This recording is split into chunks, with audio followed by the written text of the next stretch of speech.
Hello, I'm Sue Riddleston. I'm Chief Executive of Sustainability Social Enterprise Bioregional.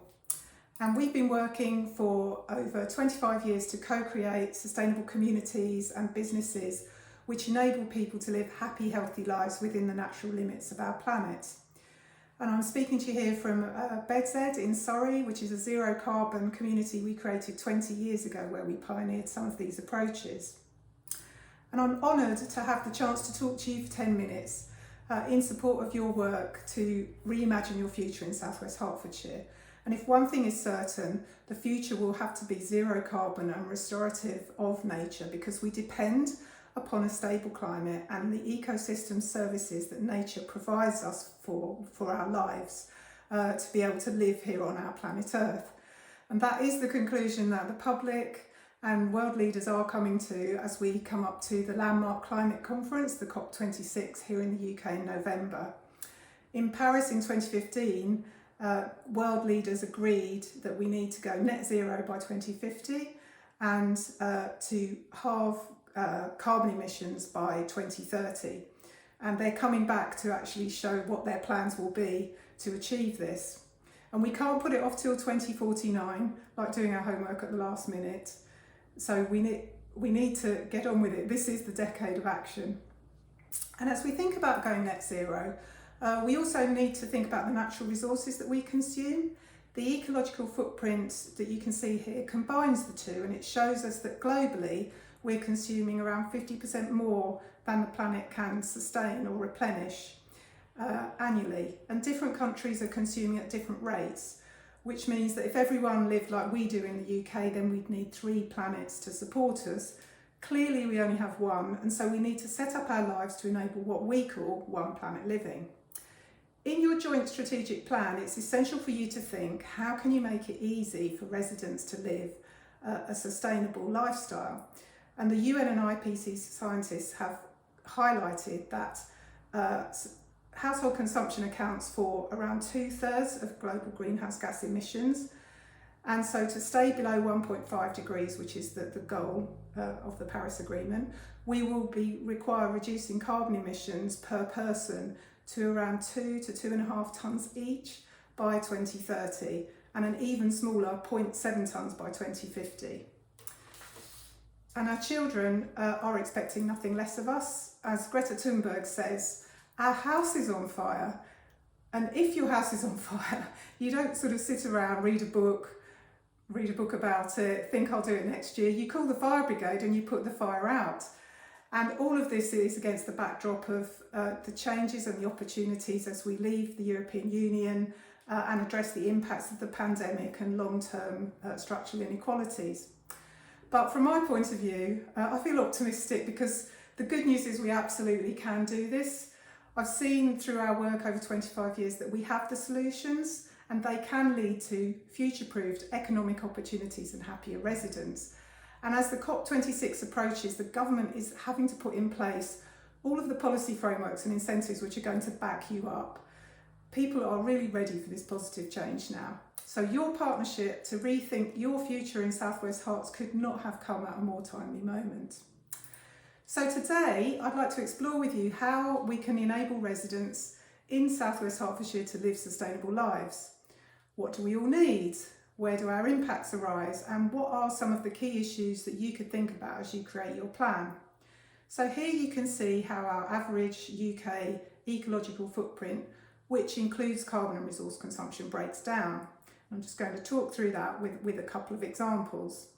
So first of all, to illustrate the approach that we took to tackle that at Bedstead, which is a 100-home mixed tenure community with office and community space. We designed in sustainability at the start with a number of strategies to address all those areas. And we had a big focus on creating zero carbon homes through energy efficiency and with renewable energy supply on-site and off-site. A key principle was to make it easy for people to do the right sustainable thing and difficult to do the wrong unsustainable thing. So for example, here at Bedstead, we tried to reduce car use and make it easy for people not to have to use a car. So we're located by a bus stop with frequent services. We do need frequent services, not just bus stops. We can walk to the train station 7 minutes. We've pushed all the parking to the outside and given a nudge that it's actually somewhere to park your bike just inside the front door, which makes it a bit easier. So every home has a space for a bicycle. It's very secure. And you can rent a car club car, so you don't need to own a car, or maybe don't need to own a second car. And with all of these measures, we've reduced car miles travelled by 50% compared with the homes just over the road. Admittedly, that's easier in outer London than SW Herts, but there are some definitely things you can do to make a difference, which I'll come on to. So living at BZ as I do, I was thrilled to do my footprint and find I'd got to One Planet Living and that 2.5 tonnes of CO2 equivalent that the UN said we need to get to by 2030. And that's living in a mainly 3-planet world the minute I leave home. So we absolutely can do this. And you might want to calculate your footprint and maybe share the calculator with residents to start that conversation. So having a sustainable life doesn't mean going without though. On the contrary, when residents are asked what they like best about living at BZ, they say the sense of community and the quality of life. And as we've reduced the dominance of the car by pushing the parking out to the edge, it's pedestrianised in the centre, people can meet each other and talk, and the kids can go out to play, which is wonderful, safely. So on average, residents know 20 of their neighbours by name, and compared to just 6 over the road. And an NHS study showed that the more neighbours you know, the better your mental and physical health. So after we built BZ, nearly 20 years ago now, lots of people asked us to help them, and so we created the One Planet Living framework to systematise our approach that you can see here. It's freely available for anyone to use, it's backed by technical and process guidance all on our website, and it's as much about getting buy-in and co-creating vision together, which everybody owns, and as it is about technical solutions, and that's something I'm sure you're well aware of as you work on your vision. And this sustainable living approach has been picked up and used in over 30 billion of real estate development around the world, including in the strategy for the London 2012 Olympic and Paralympic Games, by businesses such as B&Q, and by local government too, such as here in Oxfordshire, where the approach is being used by the city, by the county and the local authorities, creating this sort of common language for sustainability, making it easy for everyone to understand, with Bicester being a real hub for this. And a current focus is the green economy and land use, which will boost biodiversity. So thinking about that 3-planet eco-footprint breakdown, how can we make it easy for people to live happy, healthy lives within the limits of the planet in SW Herts? So looking at that first chunk there, building and maintaining our homes accounts for 8% of our ecological footprint, and 70% of the impact is in construction materials. So net carbon positive solutions, construction solutions are out there. For example, wood panel with bio-based materials. And this is something that you can ask for in your planning policies and for your own builds. Jobs could be created by creating new factories. Woodworking is something the area is famous for.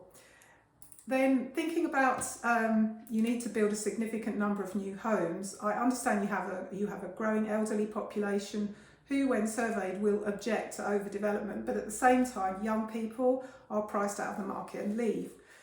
Our bi-regional colleague had to move for that same reason from the area, so that's not going to help the economy. So it's important to have new models like community-led housing, ensuring there are some homes that are affordable based on local median income. Some of the new policies around discount market sale can enable that, and these are some things that we're pioneering with partners. The biggest word in a word cloud of your collective strategic visions is communities, and you do have a massive opportunity to foster and create sustainable communities. The next big component of our footprint is the energy we use to heat and light our homes and power our appliances. So for your new homes, of course, you need to ask for net zero from now on and foster renewable energy locally.